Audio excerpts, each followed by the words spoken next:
guys, what's up? Today we are putting in the food plot fence to keep the cows out, but it allows the deer to come in. I'm sure I sit in a similar situation compared to a lot of other people that you have potential to put in a little food plot in a hay pasture, cow pasture, but maybe you don't because you're worried that cows will eat it up.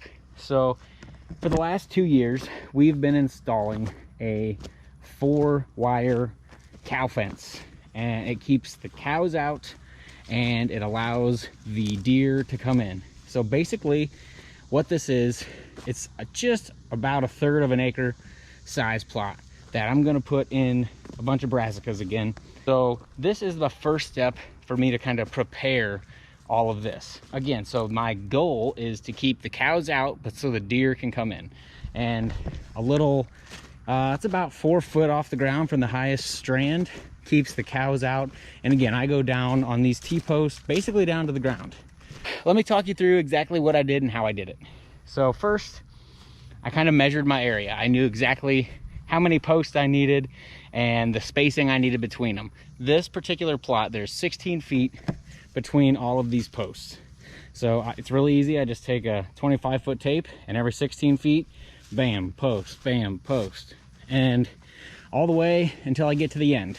Now, real quick, I just want to say, I have to obviously come in here, spray, disc, plant. I'm not done yet.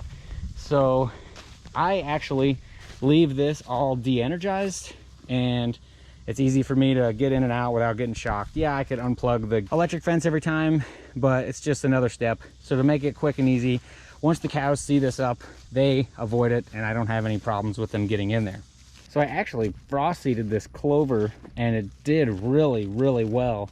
The cows were obviously in here, so they have eaten it way down, and you can actually see there's a bunch of leftover turnip seeds that grew, and we got little baby turnips still popping up, but we're going to get rid of all those and start from scratch here in just a couple weeks. But the rest of this all out here is clover, and you might ask me, well, why wouldn't you just want to keep the clover?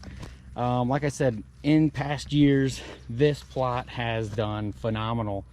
Can't stress that enough. So I'm liking that the clover's in here, hopefully pumping some nitrogen in the ground, and hopefully whenever I go to kind of spray and disc all this, whenever the turnip seeds begin to germinate, they take up some of that nitrogen and really boost the growth.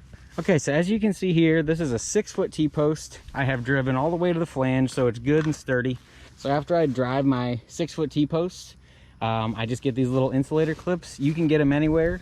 These particular ones are on Amazon, but they're pretty easy. They just go around the T-post just like any other. They clip on, and I will say after a couple years, they start getting a little fragile and they break. This bottom one's actually broken. It still holds the wire up though, so I'm still able to use it. It just depends what part breaks, if you can use them again or not. But the wire, my wire, fits in there snugly. You can use whatever wire you have accessibility to.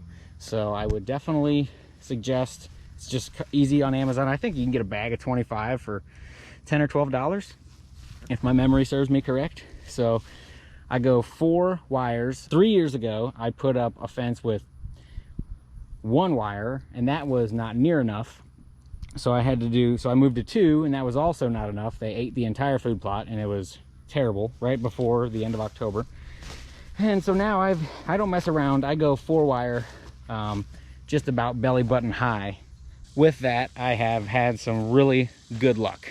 So real quick, I'll talk about, so this is what I would call an inside corner. So literally it's open field, and it literally 90s right here.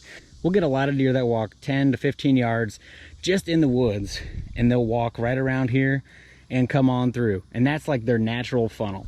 So with this food plot, whenever the time comes, a lot of times they'll come on into here, and then we have stands posted accordingly on both sides of the plot.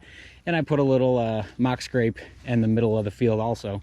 But it's just a way to get the deer from going around the natural inside corner to get them out here in the open to present a shot. So I'm going to talk you through real quickly how we do our corner on this plot. Again, this size plot is just about 1/3 of an acre. Instead of doing a hard 1-post corner, we found it best and easiest to kind of slant it.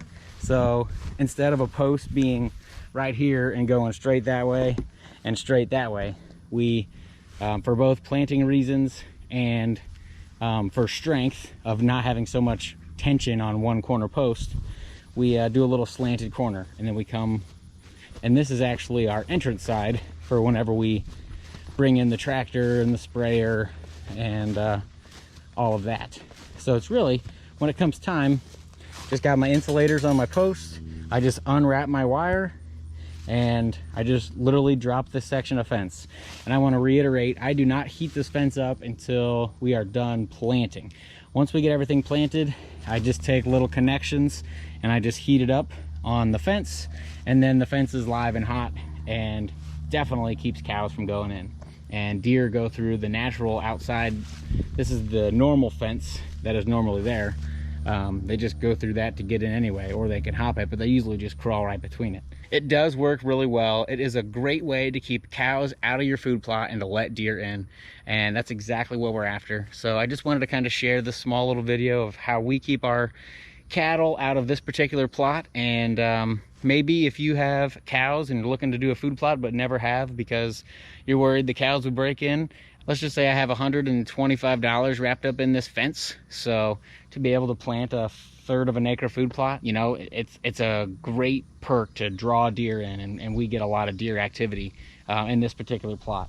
So if you're looking to add a food plot in a cattle pasture, you can definitely use an existing electric fence to kind of help you do it if your situation allows.